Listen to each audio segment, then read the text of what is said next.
우리가 잠언 말씀을 계속해서 보는데 이 지혜에 대해서 오늘도 우리가 구하고 원하고 소원해야 된다는 거예요. 그리고 그 지혜의 근본은 하나님을 경외하고 하나님을 만나고 경험하는 것인 줄로 믿습니다. 그렇게 지혜를 찾는 자들에게는 하나님이 지혜를 허락해 주신다는 거예요. 10절 말씀을 같이 읽어봐요. 시작. 곧 지혜가 네 마음에 뭐하며 들어가며 지식이 내 영혼을 뭐하게 할 것이요 즐겁게 할 것이라. 그러니까 그렇게 지혜를 찾는 자들에게 하나님은 지혜를 주신다는 거거든요. 여러분, 사람의 생각이나 마음이라는 게 참 기가 막힙니다. 여러분, 이 안에서요 이런 거에 뭐 하나가 떠나가면 또 다른 것이 들어오는 거거든요. 마치 이 물이 흘러갈 때 밑으로 물이 빠져나가면 위에서 물이 흘러 들어오는 것처럼 똑같습니다. 그래서 이 안에 좋은 것들이 흘러 들어오고 좋은 것이 채워져야지 좋은 것이 빠져나오면 나쁜 것이 들어와요. 예를 들어서 사랑이 빈자리는 미움이 들어옵니다. 이게 기가 막힌 거예요. 지혜가 빠져나가면 어리석음이 들어와요. 이 안에 공의와 정의가 사라지면 불의가 들어오고 그리고 죄에 대한 유혹이 들어오는 겁니다. 그래서 사람의 마음은 비는 법이 없어요. 마음을 비워야 된다 그러는데 여러분, 마음은 비워지는 적이 없습니다. 그럼 마음을 비운다는 얘기가 뭔지 아십니까? 마음을 비운다는 것은 아무것도 두지 않는다는 얘기가 절대로 아닙니다. 사람의 마음은 그런 모양으로 생겨 먹지를 않았습니다. 사람의 생각은 멍 때리는 게 아니라 멍이 들어와 있는 거예요. 멍 때리는 게 아니라, 멍 때린다는 거는 모든 것을 다 지워버리고 잊어버렸다는 얘기가 아니라, 멍 때렸다는 건 멍이 그 생각에 들어와 있음을 말하는 거예요. 다시 말하면 이 마음은 태어나서 지금까지 빈 적이 한 번도 없다는 겁니다.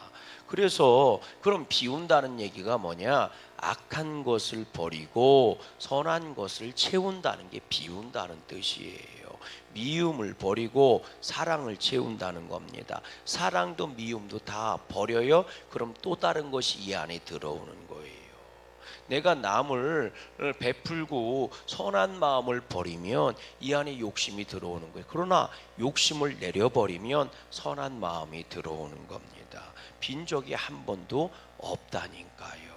바라기는 우리는 좋은 것들로 체험받는 영혼들이 되시고 마음이 되시고 생각이 되시기를 주의 이름으로 소망합니다. 그래서 우리가 잘 아는 것처럼 악한 꾀를 버리고 죄인의 길을 버리고 그리고 그 교만한 자의 자세를 벌어버리고, 그럼 뭐로 채워야 돼요? 하나님이 주시는 좋은 곳으로 채워야 할 줄로 믿습니다. 그러니까 그 다음 구절에 바로 나오는 게 뭐예요? 여호와의 말씀을 주야로 묵상하고 즐거워한다는 거예요. 하나님의 것으로 채운다는 거예요. 그런 사람이 시냇가에 심은 나무처럼 복을 맺는 사람들이 된다는 거예요. 그러니 악한 것을 밀어내면 될 거 아닙니까? 성령님이 내 안에 임할 때에 더러운 것이 밀려나가고 씻겨나가고 사라지는 줄로 믿어요. 그래서 말씀으로 나를 채우려고 길을 써야 되는 겁니다. 오늘 우리가 왜 예배 생활하며 예배로 내 삶을 채워야 되고 내 마음을 채워야 되느냐? 그래야 악한 것이 나가는 거예요. 아멘이십니까? 사람도 똑같습니다. 음식물을 먹으려면 비워야 먹는 거지 비지 않으면 절대로 먹을 수가 없습니다. 음식물을 먹으면 보통 3시간 정도 위에 머문다고 그런 얘기를 하더라고요. 그러면 그 3시간 후에 위가 벼야 또 다른 것을 먹을 수가 있는 거예요. 똑같아. 장도 똑같아요. 뒤로 비워내지 않으면 장으로 새로운 게 들어갈 수가 없어요. 그래서 소위 얘기해서 우리가 그런 얘기 하잖아요. 변비가 아무것도 아닌 것 같아도 굉장히 큰 변형이 시작이 되는 겁니다. 왜? 독소가 있는 걸 비워내질 못하니까, 새로운 것을 받아들이질 못하니까. 그것처럼 말이죠. 오늘 우리가 비워내야 먹을 수 있는 거예요. 똑같이 먹었으면 어떻게 돼요? 밀려서 비워줘야 되는 겁니다. 오늘요 하나님의 것으로 나를 채우시기를 주의 이름으로 소망해요. 그러면 악한 것이 틈탈 기회가 없어요. 그리고 하나님의 것으로 계속 채워가야 되는 겁니다. 아멘이십니까? 오늘 말씀해 보니까 이런 말씀도 나오잖아요. 지혜가 나를 채우지 않으면 어떤 현상이 나오느냐? 16절 말씀 한번 보세요. 16절 말씀 같이 읽어봐요. 시작. 지혜가 또 너를 음녀에게서 말로 호리는 이방 계집에게서 구원하리니. 뭐가? 지혜가, 하나님이 주시는 지혜가 너를 구원한다는, 뭐하로부터? 음료에게서, 이방 계집에게서. 그러니까 이게 무슨 얘기예요? 끊임없이 지혜가 나를 채워야, 그래야 다시 말하면 지혜가 나를 채우지 않고 지혜를 사모하지 않고 지혜가 나를 충만하게 하지 않으면 음녀가, 이방 여인이 끊임없이 뭐 하는 거예요? 나를 호린다는 거. 호린다, 말로 호린다. 근데 호린다는 말이 뭐냐면 매끄럽다, 그리고 달콤하다, 이런 거예요. 그러니까 이 음녀가, 이방 계집이 뭐 한다는 거예요? 끊임없이 뭐 하는 거예요? 매끄럽게 달콤하게 나를 찾아와서 나로 하여금 끊임없이 그것을 뭐 하는 거예요? 내 안에 들어온다는 거예요. 그러니까 여러분, 오늘 우리가 무엇을 사모하느냐는 굉장히 귀한 거예요. 하나님의 것을 사모하시기를 주의 이름으로 소망해요. 지혜를 사모하시기를 주의 이름으로 소망합니다. 그 말씀을 사모하시고 하나님의 은혜를 사모하세요. 그렇지 않으면 아주 부드럽고 미끄럽고 매끄럽지요. 아주 달콤한, 여기에 보면 음녀, 이방 여인, 음녀는 안에 있는 거고요, 이방 여인은 바깥에서 들어오는 거거든요. 그러니까요, 안팎으로 이것이 끊임없이 나를 뭐 하는 거예요? 채우려고. 그럼 왜 이게 음료가 문제가 되고 이방 여인이 문제가 되느냐? 말씀 보세요. 13절 말씀 읽어봐요. 13절 시작. 이 무리는 정직한 길을 떠나 어두운 길로 행하며 행악하기를 기뻐하며 악인의 패욕을 즐거워하나니 그 길은 구부러지고 그 행위는 배역하다. 음녀와 이방 여인이 호려서, 호린다, 매끄럽게 달콤하게 다가와서 나를 거짓으로 뭐한 거예요? 채워버리는 거예요. 이 호린다는 말이 다른 말로 미혹시킨다는 말이에요. 그러면 그 미혹에 넘어가면 어떤 현상이 나오느냐? 그들은 패역하다는 거예요. 패역이라고 하는 말은 뒤집어 버린다는 얘기예요. 바꿔버린다는 얘기입니다. 패역이라고 하는 말은요, 이탈시킨다는 얘기예요. 지혜를 사모하는 자에게 여러분들 하나님이 무엇을 깨닫게 한다고? 공의와 정의와 정직과 선한 길을 깨닫게 한다고 그랬거든요. 여기서부터 벗어나게 하는, 공의로부터 이탈시켜버리고 정의로부터 벗어나게 하고 정직으로부터 뭐 한 거예요? 내가 내 안에 정직이 사라져버리게 하는 거예요. 그러니 그 길은 무슨 길이겠어요? 망할 수밖에 없는 길인 거예요. 읽어보세요. 뭐라고 되어 있는지 한번 읽어봐요. 우리 18절 말씀부터 읽어보세요. 18절 말씀 시작. 그의 집은 사망으로 그의 길은 스올로 기울어졌나니 누구든지 그에게로 가는 자는 뭐예요? 돌아오지 못하며 또 생명길을 얻지 못하느니라. 결국 죽는다, 그 얘기예요. 결국 지옥 간다, 그런 얘기입니다. 그러니까 지혜를 끊임없이 우리가 사모해야 하면 그 지혜가 나에게 공의를 주고 정의를 주고 정직을 주고 바른 길로 서게 한다는 거죠. 그런데 그 지혜가 나를 채우지 않으면 뭐가 나를 채워요? 음료가 나를 채우고 이방 여인이 나를 채워요. 내 안에 일어나는 끊임없는 악한 정욕이 나를 채워버리고 바깥에서부터 들어오는 유혹이 끊임없이 나를 채워버리는 거예요. 그러면 내가 무슨 길을 걸어가요? 패역한 길을 걸어가는 거예요. 내가 어떤 길을 걸어가는 거예요? 하나님이 기뻐하시지 않는 악인의 길을 걸어가고 기쁨의 길을 벗어버리고 어둠의 길을 걸어가게 되는 거죠. 그러니까 이 얘기는 결국 내 안에 무엇이 채워졌느냐가 내 인생길을 결정한다는 것 아니겠습니까? 오늘 우리들이요, 하나님의 것으로 채워지면 하나님의 길을 걸어가게 되는 줄로 믿어요. 그래서 오늘도 은혜를 사모해야 되고, 오늘도 하나님이 주시는 지혜를 사모해야 되고, 말씀을 사모해야 되고, 무릎을 꿇어야 할 줄로 믿습니다. 여러분, 이런 말씀이 나오잖아요. 17절 말씀 읽어보세요. 시작. 그는 젊은 시절에 뭐를 버리고 짝을 버리며 그의 하나님의 언약을 잃어버린 자라. 그렇죠. 음료에게 무너지고 이방 여인에게 채움받은 사람이 젊은 날에 짝을 버리고, 이게 무슨 얘기예요? 일찍 결혼한 아내를 버린다, 이런 뜻이거든요.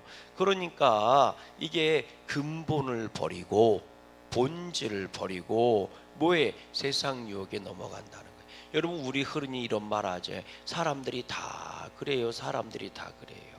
사람들이 다 그래도 믿음의 성도는 그래서는 안 되는 겁니다. 아멘.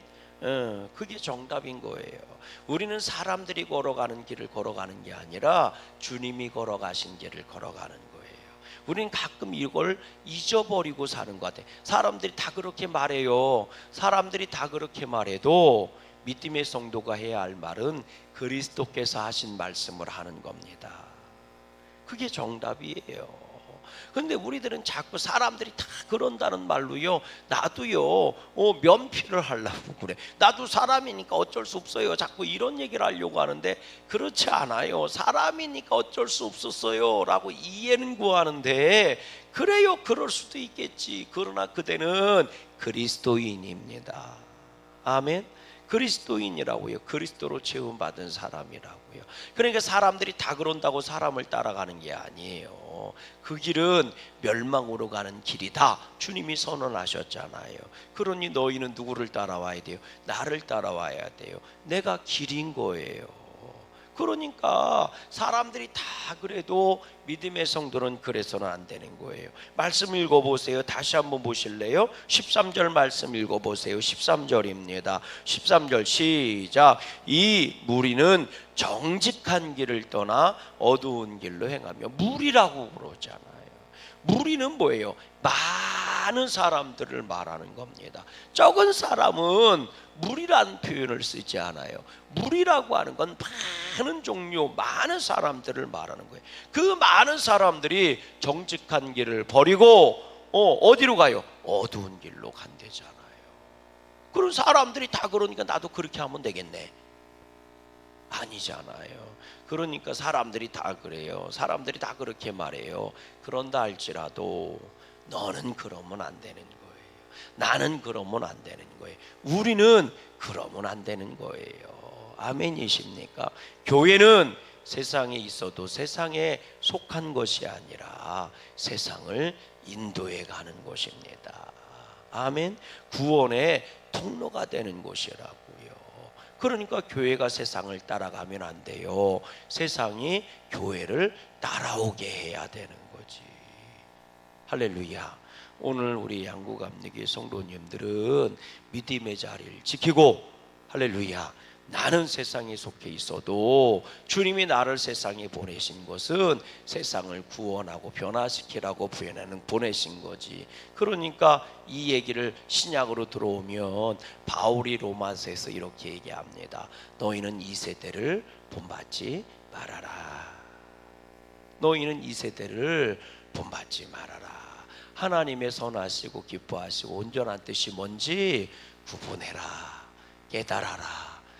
아멘. 왜 그래요? 우리는 세상에 살아도 세상 사람처럼 살라고 보낸 게 아니고 하나님의 지혜자로 살아서 사람들로 하여금 그 지혜를 따라오게 하는, 그 하나님을 따라오게 하는 사명자란 말이에요. 그래서 우리를 사명자로 보내신 줄로 믿습니다. 바라기는 오늘 저와 여러분들이 그 길을 걸어가는 축복의 지혜자들이 다 되시기를 주의 이름으로 소망합니다. 그런 사람들을 뭐라고 어떻게 하신다는 거예요? 우리 한번 읽어봐요. 20절부터 읽어봐요. 20절 시작. 지혜가 너를 선한 자의 길로 행하게 하며 또 의인의 길을 지키게 하리니 대저 정직한 자는 땅에 거하며 완전한 자는 땅에 남아 있으리라. 22절 그러나 악인은 땅에서 끊어지겠고 간사한 자는 땅에서 뽑히리라. 이게 나무처럼 표현을 했죠. 그래서 악인은 땅에서 뭐하고 끊어져 버리고 뽑혀 버릴 것이다. 그렇게 시냇가에 심겨진 나무처럼 복 있는 사람이 돼야지 뽑히는 자들 되지 마십시다. 오늘 우리는 지혜롭게 생각하고 지혜롭게 판단하고 지혜롭게 결정하고 지혜롭게 살고 있을까요? 지혜롭게 사십시다. 미련하게 살지 말고 지혜롭게 사십시다. 우리가 흔히 돼지를 보고 미련하다고 그래요. 그죠? 에휴 미련한 놈, 돼지처럼 미련해가지고 말이야. 그럼 그게 뚱뚱하다는 얘기요? 그 얘기가 아니잖아요. 그러면 돼지의 어떤 특성을 보고 미련하다고 얘기하는 걸까? 왜 돼지 보고 미련하다고 그래요? 실제로 돼지가 미련해요? 아니요. 짐승들 중에서 IQ가요. IQ. 뇌 용량 IQ 있잖아요. IQ로 따지면 돼지가 상위 클래스로 들어갑니다. 절대로 하위 클래스가 아니에요. 예, 돼지가요 굉장히 똑똑한 짐승들 중에 하나입니다. 주인을 알아봐요. 돼지는 주인을 알아본다니까요. 그러니까 돼지가 짐승들 중에서 이 IQ 수준이 하위 클래스냐 상위 클래스 중에서 상상위 클래스입니다. 똑똑합니다. 똑똑하니까 집에서 가축으로 키울 수 있는 거예요. 그런데 왜 미련하다고 얘기할까? 돼지 특성 중에 하나가 이게 있습니다. 흥분하면 돌진만 합니다. 지 죽는 줄 모르고 돌진해요. 그래서 돼지는요 흥분하면 직진으로 달려갑니다. 그래서 호랑이의 좋은 먹잇감이 됩니다. 여우는요 똑똑한 것도 사실이지만 토끼도 마찬가지지만 막 뛰다가요 멈춰서 주위를 살피고 또 도망갑니다. 그래서 지혜롭다고 얘기하는. 왜 미련 안 좋아하십니까? 세상을 향해 돌진하니까 미련하다고 얘기하는 거예요. 나는 원래 이런 놈이야 하고 돌진하니까 미련한 놈입니다. 그런 사람을 보고 돼지처럼 미련하다고 얘기하는 거예요. 돌진만 하는 거예요. 이왕 돌진하려면 세상을 향해 달려가지 말고 하나님을 향해서만 달려가십시다. 그래서 믿음에는 뭐한 자가 돼야 돼요? 하나님만 향해서 나아가는. 깨달아지십니까? 하나님 얘기만 나오면 미련한 자가 돼야 돼요. 하나님 얘기만 나오면 껌뻑 죽어버리는 거예요. 하나님 얘기만 하면 납작 엎드리는 거예요. 깨달아지시면 아멘. 세상에서는 지혜로운 자가 되십시오. 그래서 세상에 속아 넘어가는 자 되지 마시고 하나님 말씀은 무턱대고 믿고라도 달려가는 그런 우둔한 그런 믿음을 가지십시오. 그게 지혜로운 거예요. 오늘 우리가 지혜롭게 사는 크리스찬들이 되시기를 주님의 이름으로 소망합니다.